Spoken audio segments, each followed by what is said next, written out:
day.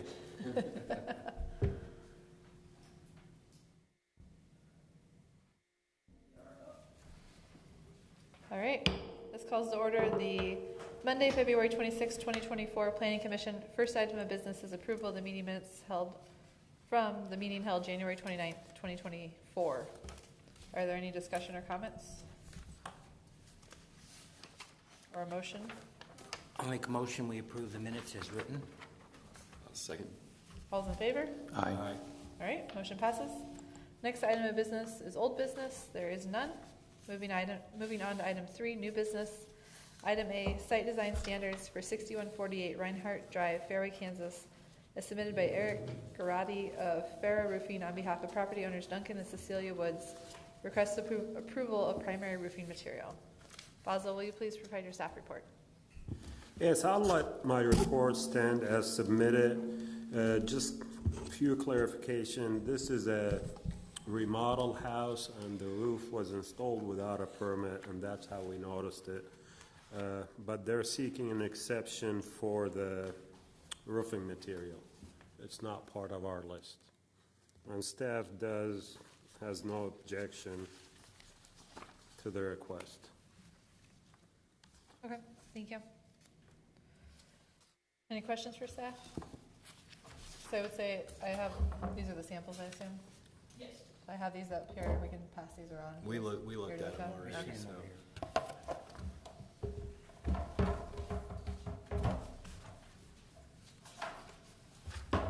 Who would have to pay for this if we required them to rip it off?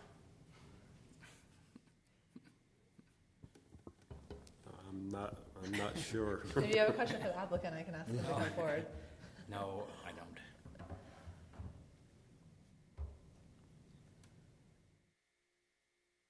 I've seen this shingle on several houses in Fairway, and I think they look fine. I think we maybe have approved them a couple of times, and I think maybe they were installed a couple of times, and people never knew it on new houses before Basil came. Yeah, just as a history, I think, and the applicant did give me a list of houses. There are 4 in Fairway. I think 3 were installed around 2012 and 2013, and 1 was issued during COVID. And those came before Planning Commission? No, they did not. Oh, I don't remember them, but okay. No. The only one that came through Planning Commission is the shops, just recently. And this was the same material as the shops? And it's the exact same material. Okay. No objection from me. Either. I don't have any objection. Someone like to make a motion? I'll make a motion that we approve. Is there a second? Second that. All those in favor? Aye. Opposed? All right, motion passes. Maybe just a note in the future, should we, when we do edits to the code, maybe we include this product so we know that we've approved it? Just when we have a bunch of edits at some point, then maybe we can propose that. There is some language in that section that does allow other materials approved by the Planning Commission, their discretion, so. But just so we remember that we approved this one. Exactly. Yeah. Okay. Next item of business is item B, site deviation 2820 West 53rd Street, Fairway, Kansas, as submitted by Jordan Ellison of Block & Company Incorporated on behalf of Fairway Restaurant Group, property owner, for a sign deviation to the temporary size sign. Basil, do you have a staff report to share? Yes, again, the applicant is just requesting a deviation to the size of the temporary sign.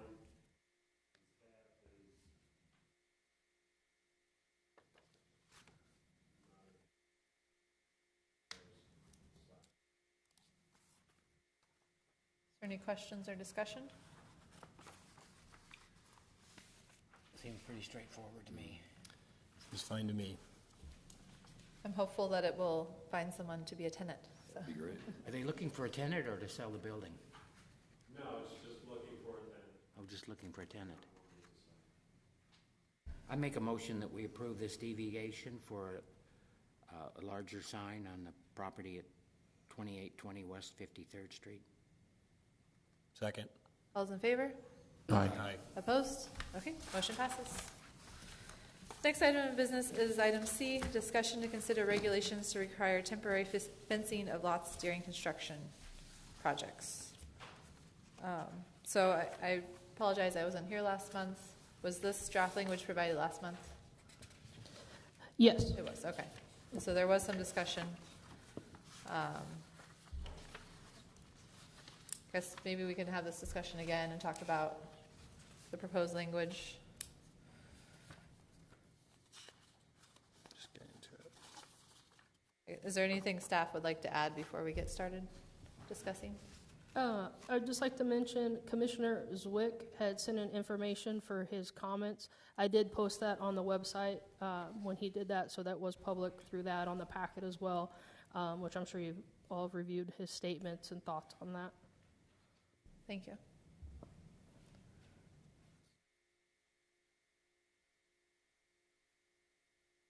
Does staff feel that this draft ordinance covers everything that needs to be covered for you guys to be able to enforce it? I think so, yeah. Does this create a fence? Do they have to fence an area that already has an existing fence? Do they have to provide a construction fence next to it? No, the code does state if there's existing fencing there that is adequate, then no, they wouldn't have to. So example, if the backyard already has fencing around it, they wouldn't have to do that. One, we thought for vegetation to be able to still trim around like they need to. So it'd just be the front that they would be fencing in. So the And reason, also- I guess, would it be the homeowner with a remodel's fence, or could it also count as the neighbor's fence? It could count as the neighbor's fence as well if the backyard's enclosed. So one concern I have is I was reading through some of the pictures and comments about concerns from people, and there was comments about like a damaged fence. And I don't think this would prevent that, correct? Correct. It would not. We have had, in my recollection, 2 of the occurrences of that, which does turn into a civil matter. And I know the one I dealt with, they fixed the pickets on the fence. And the other one, I'm not sure on the update on that. Majority of the complaints we get is visual from the front. And with all the activity that goes on for the year of building a new home or a very large remodel that occurs for a year, seeing all the construction debris and activity and everything in front is really where we get the most complaints. Yeah, so I guess my opinion is that, I mean, safety is definitely a concern. So if we're trying to be safe, more safe, I understand that.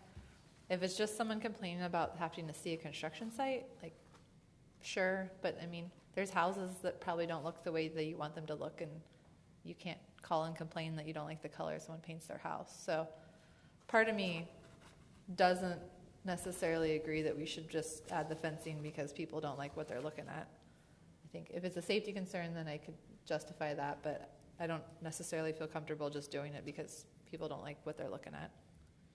As you can see in the information I provided, the communications I had with the builder were kind of both safety aspect, clean aspect, and the visual. It was kind of all of those.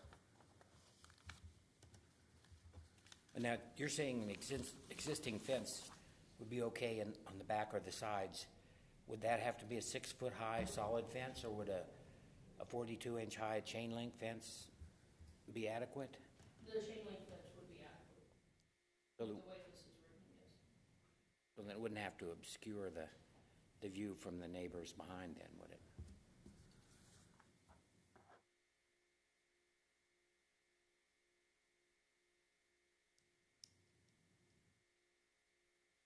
Do we have any A lot of the remodels in Fairway are to the back of the house. You know, people adding on to their kitchen, family room, whatever might be back there.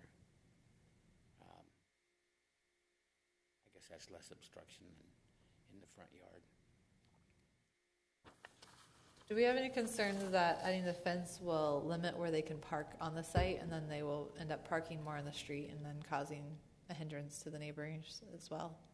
So my other concern is if they're forced to park. I mean, there's not a lot of parking already, but if everyone's parking on the street now, that's a couple, 2 or 3 extra trucks that might have been on the site, and now people are calling you because they're upset they can't get their car in and out of their driveway.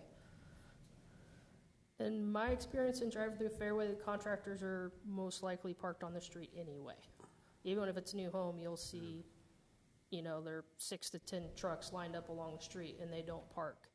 Because also for deliveries, things coming in and out, I would think would be one of the reasons. But most of them are parked on the street. Is that what you're seeing? Yeah, that's correct. And partly because they use the front lot for like material storage. Sure. Okay. Especially if you have right-of-way tree, then now you really you don't have space to store material. And usually the delivery is at the front, so they usually store it at the front. Okay. And I think that's where the complaint comes, because now your material, even if you have like lumber, you never see it in the back of the new house. You always see it at the front. Sure, that's the laydown area. Yeah.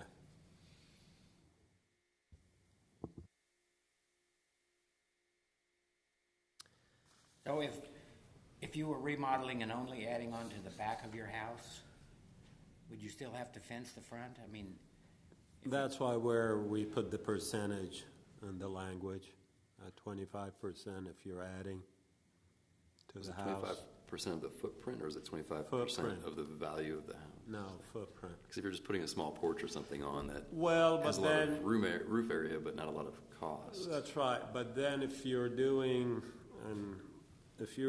like a full remodel inside, you have more debris than you're adding a room to the house. So you have those scenarios where you're weighing. That's why we came up with that number.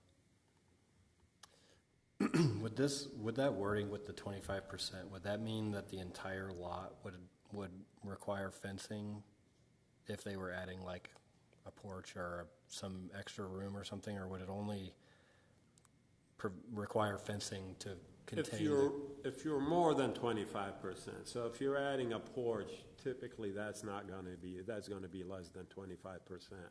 So that's not going to trigger a fencing. Yeah, I'm thinking We like, had to come up with a number. No, I So understand if the you guys number. feel The a number- different number, that's fine. the number is fine. I guess what I'm wondering is if it's an addition to a house, does that mean that the entire lot then is required to be fenced, or is it can it be only to contain the construction area? I don't know how often this would happen, but like, what if somebody were living in the house while this was being added? They probably wouldn't want fencing around the entire house while they're living there. Or if they're like renovating their entire basement, they got a dumpster out front, but their front of the house looks nice. I mean, that would be 25% of the house renovation if it's the entire level, right? That is right. Yeah, I'm just wondering if the wording needs to be like to contain the construction area, and then some kind of like leeway for a building official to determine what that means. You know what I mean? Like, because here it says that the building official may grant exceptions to this provision where fencing on one or more sides is not visible, or determined to be unnecessary due to the presence of equivalent barriers, et cetera. So maybe that covers it. Like if somebody were to do a basement or something like that, then you could say you don't have to do any fencing because That is Yeah. correct, because again, like, let's say if you're remodeling a basement, and most of them are coming, you're not demoing anything, they're just finishing a basement, so you have that percentage where really you don't have a lot of debris material. I mean, just like, Well, you could. I mean, you couldn't Yeah, be you demoing a could, basement. but You you still are have carrying a it out and you're throwing it dumpster. in a dumpster. yeah. I guess at that point, I guess my question to that would be, is item D needed? Or would any exterior construction be covered by item C already?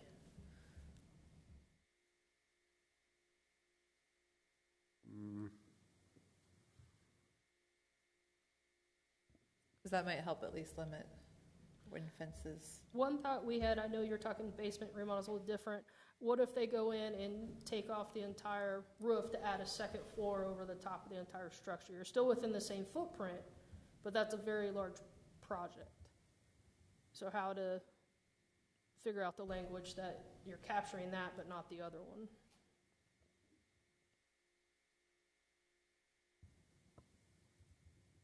mean, to that point, if they're reciting their house or re-roofing their house, does that also fall into this? No. Yeah, it gets tricky. Yeah, it's hard to come up with the perfect language, you know. There's always going to be some ambiguity in these things when you're writing statutes. Is there a provision, or can we include a provision that the applicant can come to the commission and ask for an exception to these?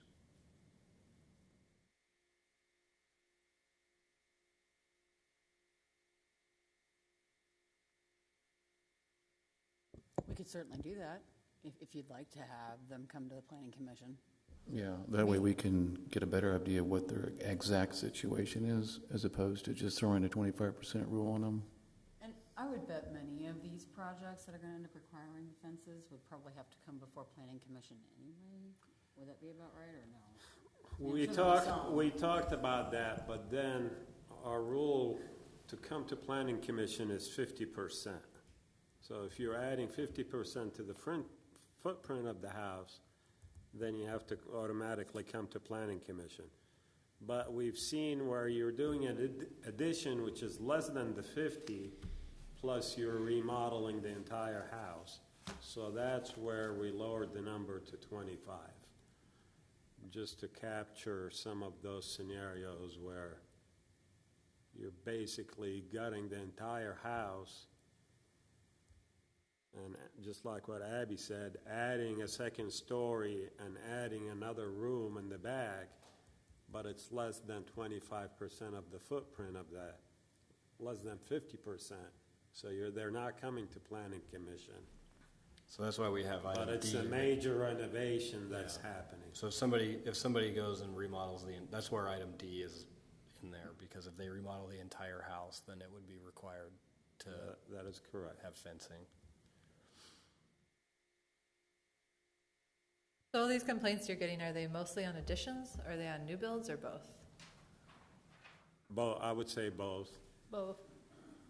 I mean, one thing I was thinking is maybe we just require it on new builds for now and see how that goes for a year or so. But maybe that won't help, I don't know.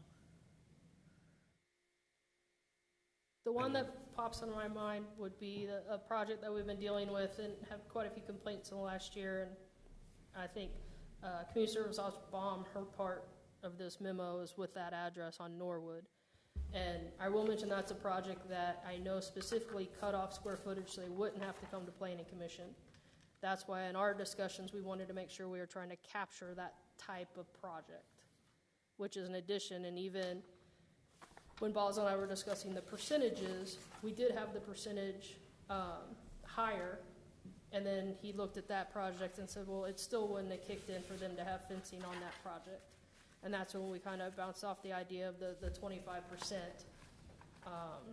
is how we kind of looked at that. So right now, Mission Hills has this requirement, I assume, but Prairie Village doesn't, correct? Prairie Village does, and I will mention the basis of this draft is a lot of came from Prairie Village. Because I did run by a house this weekend and I noticed they didn't have a fence up, and so I was like, oh, Prairie Village must not have this requirement. I've seen them in Prairie Village. Maybe they weren't following it. Well, I just assumed they were there because the contractors did it. I didn't think they were there because they were required. But you're saying they are? Yes, honestly, majority of this draft is Prairie Village. Interesting. Okay.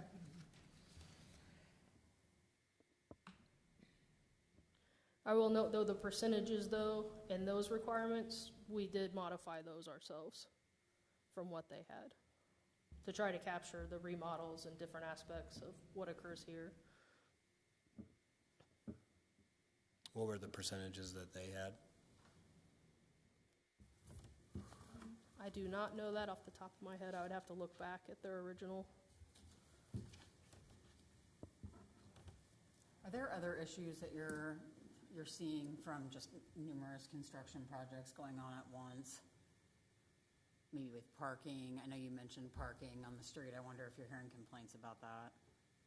Not too much, and honestly, we have, I say, a core of builders that are familiar, especially in the Reinhardt area, that communicate, and I can tell over the last few years when they knew they were going to have builds on the same street, they were proactive and came and spoke to the city and also the police chief and seeing if we could put no parking signs up and kind of everybody work together. So a lot of those guys already are kind of ahead of it and try to not have issues like that. So I don't think we've received any parking complaints over the last few years. Yeah, I know other cities nearby, as I'm sure everybody's aware, the tear downs have been a major issue for the last several years. And they can create so many issues, especially when you've got a number of them happening on the same street.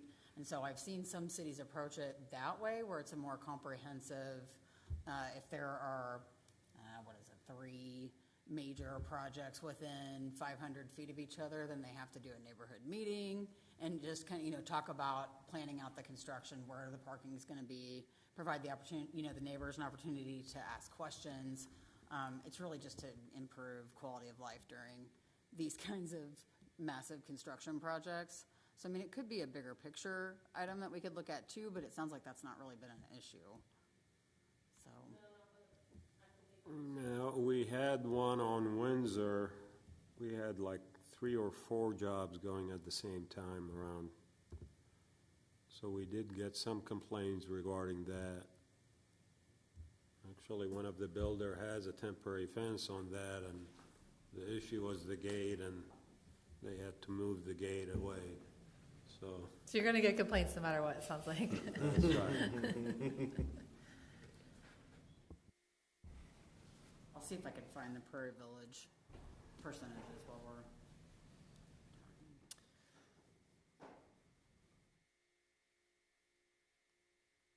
I guess that's my take. I mean, if we want to do it for safety, I'm all for that, but I don't think it's going to stop the complaints, and that's a great example. I mean, people aren't going to like the color of the fencing or something that there's going to be a logo on there they don't like, and you're still going to get complaints, or they don't like the construction happening. So I don't think we're trying to get rid of the complaints. We're just making new complaints.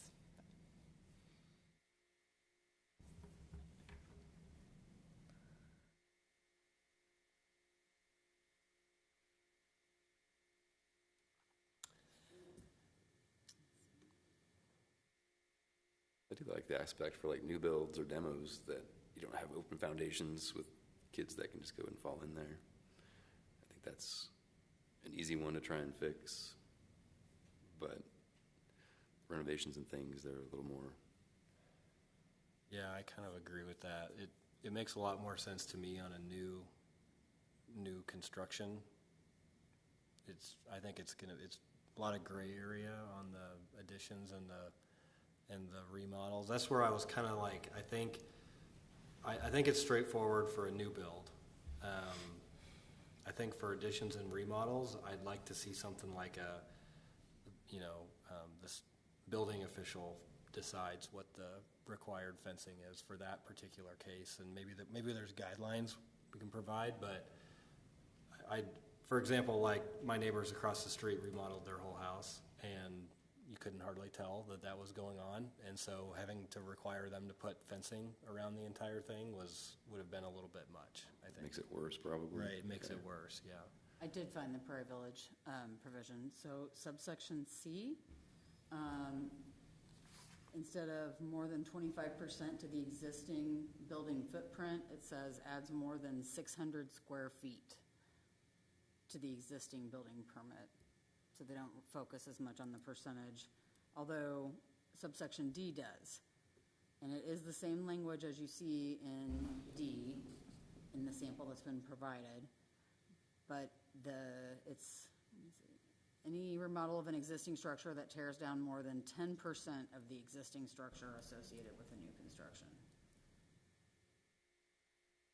So it looks like you've been more. That almost sounds It could more be a restrictive, more- yeah. Yeah. So is the 25 also included in there, or it's just the 10% of the tear down? So if you See, take and a I porch think- off, I think what brings this up, I mean, like, they keep going back to that house on Norwood. They didn't add a lot of square footage to that house, but they've just done a terrible job of maintaining the site. They've got equipment parked all over there, even when they're not using it. They pile all the trash in the front yard for weeks at a time, and then they come and haul it away at once. It just has been an eyesore forever. And they don't seem to respond to complaints. And so, you know, it's hard to know. I mean, like your neighbor did it and didn't cause a big to-do. These folks have done it, and they've caused a lot of dissent in the neighborhood. So it would be hard for Basil to know. I don't think he could look at somebody when they were getting a permit and say, yeah, you look like you're going to keep a nice site. I guess at that point though, like, is there trash spreading around the neighborhood? I mean, there's people that don't keep their yards. It's not as common, but there are places in Fairway where they don't keep their yards up nicely, right? And they have trash out front, and it's not construction trash, so we're not requiring them to fence that in. Well, there are rules though that our public works officer, I mean, she comes around and checks for grass and trash cans in the front, and I suppose if you had trash and debris and stuff piled around, she'd write that up too. Sure. So, I mean, I guess how is this different from that then? I guess that's my question. So I kind of look at it this way. I understand are we doing this for safety, or are we doing this for aesthetics? And I can understand the argument of eliminating Section D, because that would just be, if we're not talking about any kind of a pit where somebody could fall into. The other concern, or maybe something to consider, is if we keep Section D, that would sort of incentivize, I don't know what it costs to rent that fencing material on a weekly or monthly basis, but if we impose that cost on a builder, it might motivate them to be more expeditious in their cleanup, knowing they have to have that done before they can get the fence up. I think there was a cost in here. It said, what was this? 400 feet plus sandbags would be like $3,500 for 12 months.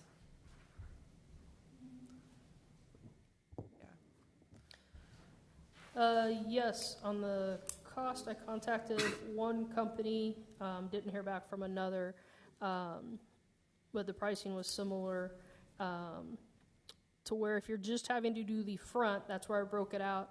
Because if you think about it, majority of lots in Fairway do have backyard fencing already. So you're looking at fencing in the front at about 200 feet, including the screening to put on it and the sandbags to hold it. That was the almost $1,800 there for renting that for up to 12 months. And that included the delivery, install, and removal of that from that company. And I will say, I mean, the contractor probably doesn't care how much it costs, because they're going to charge the homeowner that cost plus 15%. So they're probably fine if that fence stays out there forever. It's really the homeowner that's going to be the one that's like, get this fence going, like, come on, finish this project so I can save some money. Well, except for the guys that are building them on spec and need to sell the house. True, but I mean, for the homeowner that's renovating. Yeah, no, sure, I agree. It's kind of, I think it's maybe more impactful to focus on the safety aspect of it, and then it kind of comes down to whether or not the construction site is accessible to the public. If it's a renovation inside of the house, it's not really accessible. If it's a new construction with framing only up, then it is accessible, so maybe there's something there. Because either way, a fence doesn't look great, a bunch of dumpsters and trash in the front yard doesn't look great either. It's probably better, the fence is probably better than having all that stuff. And the other way to look at it maybe is to not allow trash to be piled up in a lot like this. I don't know if there's a way that you could enforce trash has to be kept in a dumpster or something. If that's practical or not, that's another way to look at it. Well, there was a scenario, I think it was on Fairway Road, where they piled a lot of the debris. It was an addition in the backyard. And we started getting complaint about that. Neighbors did not like that. And so we have that scenario where everything was fine at the front, but in the back there was debris. Again, the neighbor had a big party, and she was upset that they're going to be looking at a 10-foot pile of debris. So. I will mention that just wasn't debris. That was in the middle of the very large project they had just demoed so they could start the addition. So It was in the middle of the project. Yeah, not to be also grumpy about this, but if it's a fence and you're on the second story of your house, you can still see in. So preventing the next door neighbors from seeing it either. But again, like open excavations, I think that's a reason to have a fence. But if it's just because they don't like what they're looking at, it's unfortunate, but I think that's what it is. Yeah, and if we go back to the Norwood house, it had a suspended garage slab, so part of the complaint from the neighbors was there's that big drop-off that the kids may go into because the garage was gone, the doors were gone, and then you have a big opening to the basement. Yeah, that's where I think it might make a little bit more sense, in which case then you may not require fencing until final grading. It would be until the site is secured, meaning, you know, houses at some point, they're building one right by me, I imagine here in a month or two. It'll be closed in, windows, doors on the house. There might be some debris in the front yard and stuff, but nobody can really get into the house to hurt themselves or whatever. But a month ago, there was an open pit, and, you know, and it's still open today, like there's framing and stuff, somebody could go walk in there and get hurt. I think it might make sense to require fencing during that time, but at which point it's closed in and not accessible to the public, then the hazard, in my mind, is gone, and they could probably remove the fencing. If there was a cost issue concern, I mean, they're free to leave it up, I suppose, but, you know, that might make the requirement less onerous. And what about if we're concerned about safety? I don't know if just saying that the lot should be fenced. If we're mentioning gates, do we need to mention that the gates should be secured when there's no personnel on site? Yeah, I think that would be good as well.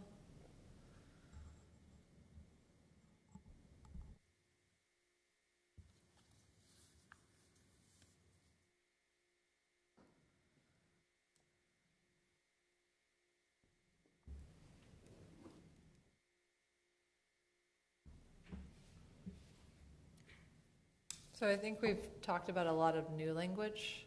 Would it be okay if we had you guys redid it and then we talked about it again next month to make sure that we capture it? Yeah.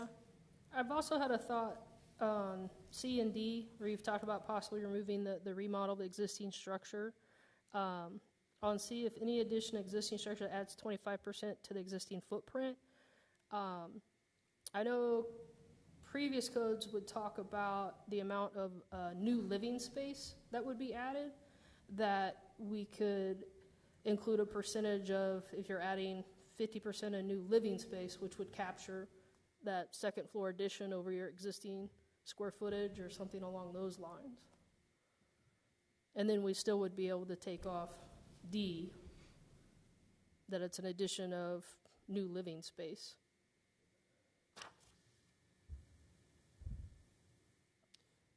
What would be the process like so we could, you know, have you guys draft new language, we talk about it again next month, we have similar comments and changes, like what is the proper way to like maybe propose language, like do we propose language or do we just keep reviewing the language that you propose, or how does that? We can do it right now and give them the language, or sometimes we've even like taken it as a homework, and like me and someone can come up with the language and then send it out to staff, and then they can send it out to everybody. That seems like a better way to go, is because I think we have a lot of ideas, but I think we're still thinking a lot. So maybe that's the way to do it, like a homework assignment. Agreed, except I don't think it can be a group effort. So, Right, yeah, that's So what we I was we asking. still need to like get the ideas here, and then Okay. it's more of just like massaging it, which either some of us could do that or they can do that. Okay. I guess I did have one quick question before I go farther. Are there any OSHA requirements? Like, we have an open excavation. Are they not required to have like a guardrail because it's higher than, is it 6 feet, 4 feet? I should know the same 4 thing. feet. 4 feet? But that's typically OSHA, so, I mean. Oh, we- because it's not, they're not It's working on your not. site? So if they come out to the site and they cite them for something, then that's OSHA regulation. So we don't Like, have, let's say they're not wearing hard hats. That's a OSHA regulation. We don't have anything on the books. so they don't have to secure their site or anything for No. hazards around them? No. Okay, that's interesting. Occupational. Okay, so I guess what I'm hearing is we would all agree that A is acceptable. Is that true, or does anyone has any objections to that? I think it would make sense. Until any new structure built on a vacant lot until the structure is secured, or until all open excavations are removed? I would don't think, know. I would think secured would make more sense. Just, I'm thinking of a framed house, but like the staircase to the basement's not done, so somebody could fall in an open hole in the Well, on the new house. structure, it's covered in the first paragraph under construction site fencing required, that prior to the start, it has to be up, but then the fence may be removed within 7 days of final grade and before TCO would be issued. So I think that would cover your new home. Yeah, I think we There. leave it the way it is, A. Yeah, I think you're kind of splitting hairs when you say, well, when you get it all closed in and somebody couldn't fall in a hole. I mean, if they've got the fence up, let them finish. I mean, because once they get to they're all closed in, then they just, all they get to do is paint and pour the driveway and level off the lot. I mean, Well, there's a lot that happens. I mean, a house is framed and closed in within 3 months of them starting, and they don't finish for a year because they got electrical and plumbing and drywall and L finishes, and it's closed in fairly early because the roof is on after 3 months. And just, I think from the fencing company, I think the minimum is a year. I mean, that cost is for a year, so if you do it in 9 months, I don't know if you get a refund or not. And I recall, I think they do 6-month period or a year Okay. on the one I spoke with. Yeah, I guess what I was mostly worried about is a $3,000 or $4,000 bill. So by the time the contractor marks it at $5,000 for the homeowner's got to pay for that now. So we just made every new house in Fairway cost $5,000 more by requiring that, which I'm not a huge fan of. Or if you have a porch to take off on the back of your house and it's 400 square feet and it costs you $10,000 to take it off, and you got to put Yeah, a right. $5,000. But we already have builders that are putting it anyway, so. Yeah, but if I'm doing a porch, I'm gonna say, you build this, and I don't want you to include the fence because it's not required, and that's extra cost, and so. Okay, so I'm hearing any new structure built on a vacant lot. But what if we talk about? So let's skip down to B, letter B, demolition of existing structure. We haven't discussed that one. Are we okay with this one, as is? Well, I think this is meant to just cover a tear down and rebuild. So you have like a open foundation and Yeah. Or you could make the case that falls within, because once it's torn down, it is a vacant lot. So it would be then a vacant lot. Because Technically, this tear- covers, Yeah, this and- covers it and- though, a tear down that maybe they don't build on right away. And then they just have an open hole. Yeah, keep Well, in, but in that case, we're forcing them to build the grade to the grade, Oh. so they can't leave a hole. Okay. I think B was intended for, like, they will pull a permit and then they demo, they leave the cavity or the hole in, and then within a week or less than a month, they'll start building the new house. So that was the intention for B. Okay. yeah, keep in mind, though, that, if we're trying to be, I know we want to be exact, but the way it's written right now, it does give some discretion to the staff to grant exceptions to this. So if somebody's going to tear down a little backyard shed, that's a complete tear down, but, I mean, that's not the intent of this provision, and they're going to exercise good judgment in that, so. But what happens if the next door neighbor calls Basel and is really upset because their trash is everywhere, and Basel goes out there and is like, well, it doesn't bother me, but someone else goes out there and is like, no, that is terrible, clean up that trash, and so then they got to put up a fence because their next door neighbor doesn't like the trash. I mean, I think that puts a lot on staff to make some decisions when they may not want to. I guess that's kind of unfair to them.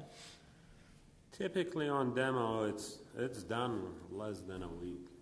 I mean, once they start demoing, it's 2 to 3 days and all the debris is gone. Then the issue would be, now what are you going to do with the basement? If you're gonna start, typically our rule right now, less than a month, if you're gonna start, then because the permit will be issued for the new house. So there is that period that typically we say, no, if it's gonna last more than a month, then now you have to fill the old basement, you have to bring dirt and put it to grade, and you have to do erosion control and sod. If it's gonna be wait time as far as just tear down. I don't know, that's what we're enforcing. I'm assuming it is. That's what I was told when I started here. Sorry, I haven't seen that provision. That doesn't mean anything. Okay, so let's come back to A and B, because I think we have some consensus on those. What about C and D? Do we want to maintain them and then add provisions about excavations? Do we want to remove them? Do we want to use the Prairie Village language? What are your thoughts? I'm fine with getting rid of D and just adding some language about making sure that it's secured when there's nobody on site, personnel on site. Well, that wouldn't cover the case that Abby brought up about somebody ripping off the roof and adding a second floor.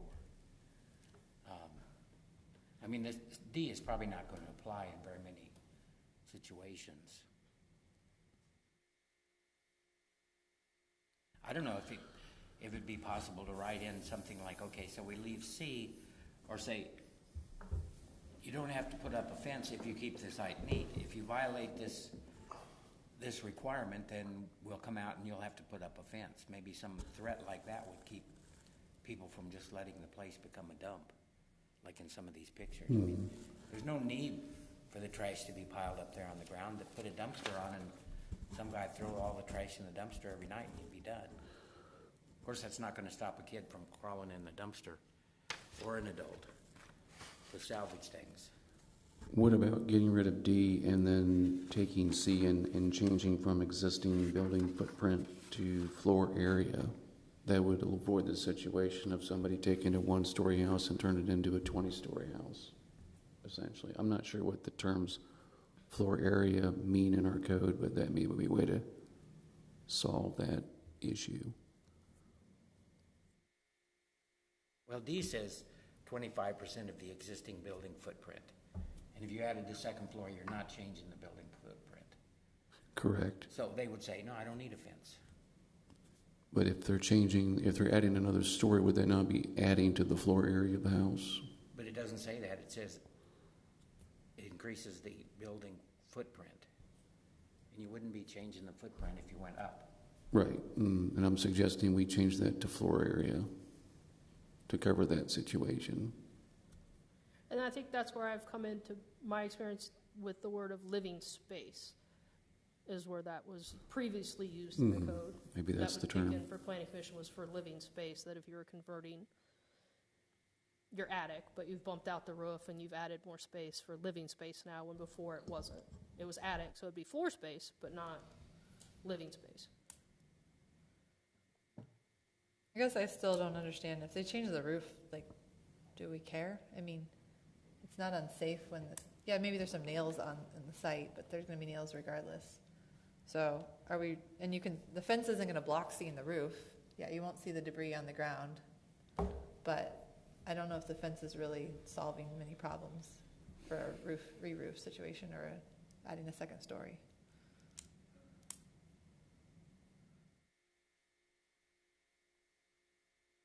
I think we could take another crack at it with your comments in mind, that the key here really is safety, not as much about aesthetics, but I could also see what other regulations there are available about construction debris, because I'm sure there's something, maybe in one of the, property maintenance code or international residential code, but we could just do a little bit more digging to see where those things are covered and to see if there are some other ways to deal with this that would address your concerns without being overly inclusive, so that you don't see construction fences, everywhere or anybody's doing a project.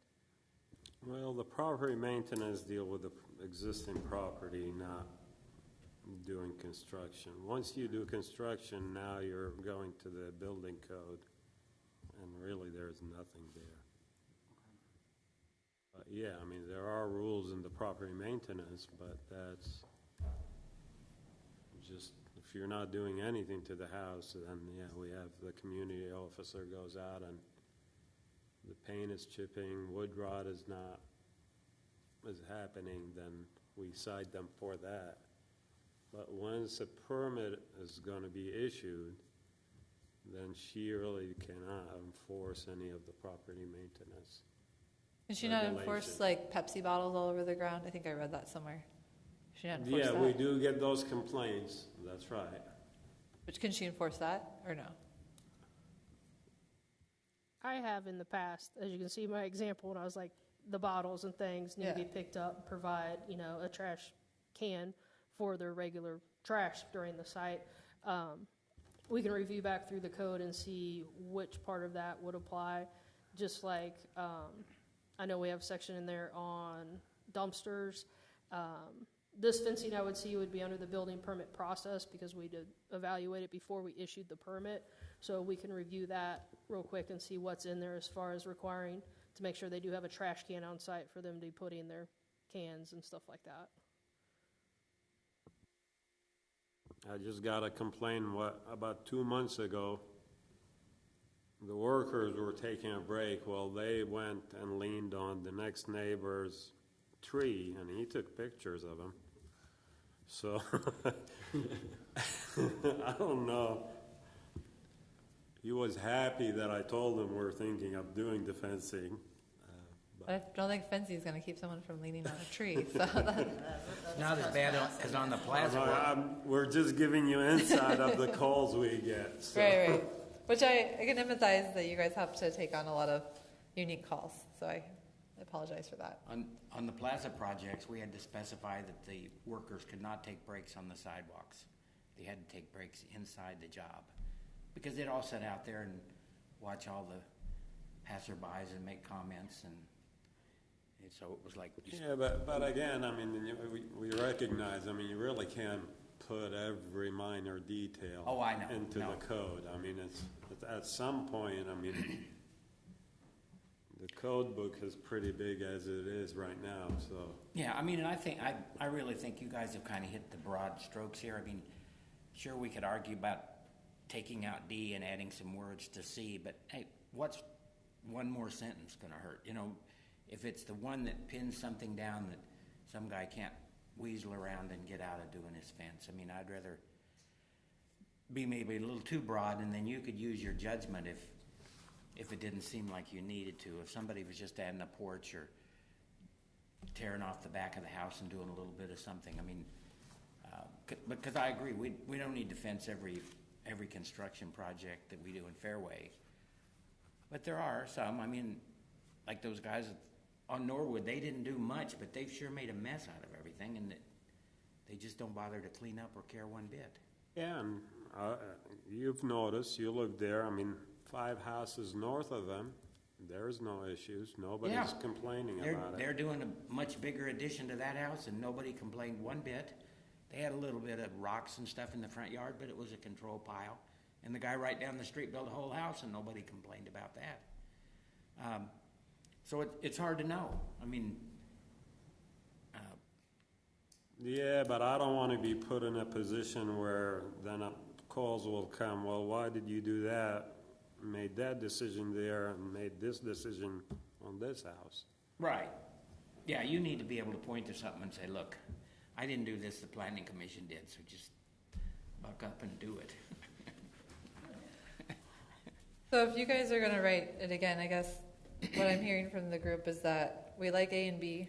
I don't know necessarily if there's a consensus for C and D. I feel like there's a... I think in principle, maybe the criteria is the only part that I'm questioning. The 25%, or is it? I kind of like the idea of the 600 square feet or some absolute number, because 25% of some houses in this city is a lot. Yeah, but the 600, and I think we looked at it, I mean, because like you have some of the houses, it's only maybe 1,100 square feet footprint. So to get to the 600, that's a massive addition. Yeah, I don't know about the number. Maybe it's 600 or 25%, whichever is smaller. Something like that. But 25% could be a 2,000 square foot addition on some of the houses around here. I mean, I personally would be okay omitting C and D and just maybe saying if it's an addition and there results in like an excavation or basement, and if it's an addition and they don't excavate anything, then I'm fine with it. Again, I mean, that's going to bring up, because we get complaints. We enforce that you have to provide a mud bond or performance bond, and people will do an addition and they're saying, well, why are you forcing me to get a mud bond? Because, yeah, I'm doing an addition. I'm like, well, are you excavating for a crawl space or a basement? I mean, that's the threshold I'm enforcing right now. Mm-hmm. If you do trench footing, I'm not asking them to provide a bond. But at some point, again, yes, it is a numbers game. Whatever you guys want to put, then we'll follow. I mean, whatever you guys feel comfortable. But, I mean, we have that Sure. scenario right now where we're requiring a bond if the addition has a basement or... Which makes sense because it's a safety concern, right? That's right. So that probably should be the same number, whatever that is, that requirement. Is that in the code though, or is that more of a? No, it's not. It's Okay. just enforced. Sure. I mean, that, we should probably help you with that as, I don't know if we could help with that, but the code should have some language to help you enforce that as well. Okay, so I guess A and B were pretty okay, but you could use a little massaging. And then if you could go back and look at C and D, and maybe, I don't know if you could share that with, I don't know, myself, and maybe one of you guys? No? Maybe you? Would you be good, you and I? And then, because I feel like we're kind of on opposite sides of the spectrum. Right, and I don't. So maybe the two of us could kind of come to consensus? That'd be fine. No promises, maybe we don't, but, but at least we can talk through it. Well, I'm with you. I mean, there are a lot of these things in the code that I think add a lot of cost to the jobs, which are in some ways unnecessary, but there are those cases that they are necessary. I mean, I look back, I mean, I know this, I added onto our house in 1982. The Fairway didn't even have a building inspector. I paid $10 for a permit. They wanted a site plan, and that was it. I asked, when do you have inspections? They said, we don't do inspections. And that was it. And my neighbors never complained. So we're at the complete opposite end of this now. They have to get, if you just want to knock out a window and move it over, they have to get a structural review and engineer stamp. So it's hard to say. I mean, where do we stop? I mean, you look over in Mission Hills, I think they require everybody to fence everything. I mean, and they require mock-ups to see if they're going to like the way it looks. We haven't gotten to that yet. Well, and part of that is to prevent runoff. So that's some of the concern, just because it's so hilly and water runoff, if there's a project that's been going on for a long time and there is a bunch of construction debris outside, just to keep it within the yard. So that's some of that. But the mock-up. The mock-up, though? No. You mean a mock-up of the construction? Well, they come out and they stake and they show how high the house is going to be. That's for new houses, yes, storage Yeah. houses. Yeah. So you can see how it looks compared to all the neighbors, or how high it's gonna be. Yeah. I hope we don't get to that point, and we haven't had houses that would have required that, but, okay. Yeah, you guys, I guess, come up with some verbiage and we can I have some ideas. we can discuss it. Okay, anything else? Do we need a motion to table it, or? Yeah, let's just have a motion to continue it to the next planning commission meeting, which is, March 25th. I'll make a motion that we continue the discussion about fencing until the next meeting. Second. All's in favor? Aye. All right. Next item of business is item 4, additional business, set the next meeting date for March 25th, 2024. Do we have applications? Yeah, we have one application. I had one, it's been shelved from last month, and he didn't meet the deadline for next month, so I told him maybe if he submitted the plans but not the watershed, so we may have 2 applications. I think we have 2 now. There's one seeking an exception, so we do have 2 applications. Okay. Last item of business is a motion to adjourn. I'll make a motion that we adjourn. Second. All's in favor? Aye. All right. Meeting adjourned.